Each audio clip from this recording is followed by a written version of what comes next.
এদিকে সন্দেশখালীতে জল মাপছে রাজ্যের শাসক দল তৃণমূল কংগ্রেস। একাধিক কর্মসূচি তারা নিয়েছিল, সেই কর্মসূচি বাতিল হয়েছে। নিশ্চয়ই মনে আছে আপনাদের 18 তারিখ একটা সভা করার কথা ছিল, 18 তারিখ হয়নি। তারপরে জানানো হয়েছিল 3 তারিখ আজও হয়নি, বরং কর্মী সভা করছে এবং সেই কর্মী সভাও করা হচ্ছে অন্য একটি জায়গাতে। পার্থ ভৌমিক তিনি বলেছিলেন 18 তারিখ থেকে খেলা ঘুরবে। সুমন আমাদের সঙ্গে রয়েছেন, আমাদের সহকর্মী। সুমন, দেখো খেলা ঘুরবে কিনা জানি না, তবে তৃণমূল কংগ্রেসের স্ট্র্যাটেজি কিন্তু বদল হচ্ছে সময়ের সঙ্গে সঙ্গে, কারণটা কি? দেখো শুভজিৎ, এই সন্দেশখালী এলাকায় মানে বেড়মজুর 1, বেড়মজুর 2, সন্দেশখালী ব্লক পুরোটা জুড়ে কিন্তু ব্যাকফুটে তৃণমূল কংগ্রেস। স্থানীয় নেতৃত্বের জন্য, স্থানীয় নেতৃত্বের উপর মানুষের কিন্তু তীব্র ক্ষোভ রয়েছে। সেটা পঞ্চায়েত প্রধান থেকে শুরু করে স্থানীয় গ্রাম পঞ্চায়েতের সদস্য।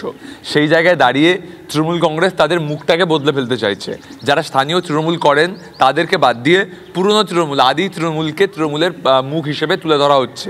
এবং তার জন্য তোমার মনে থাকবে যে পার্থ ভৌমিক, সুজিত বসুরা কার্যত দিনরাত সন্দেশখালীতে পড়ে আছেন।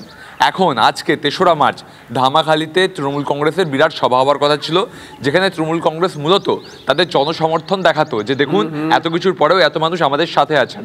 কিন্তু তা হচ্ছে না। তার পরিবর্তে 10 তারিখ যে ব্রিগেড রয়েছে সেই ব্রিগেডের প্রস্তুতি সভা এবং একটা কর্মী সভা হচ্ছে। সেটা কোথায় হচ্ছে?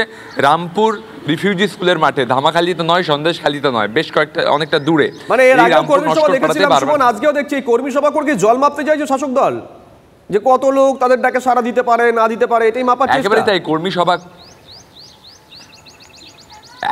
কর্মী সভা করে মূলত কর্মীদেরকে চাঙ্গা করার চেষ্টা করছে তৃণমূল কংগ্রেস এবং বুঝতে চাইছে যে এলাকায় কি ক্ষোভ শান্ত হয়েছে নাকি ক্ষোভ বাড়ছে।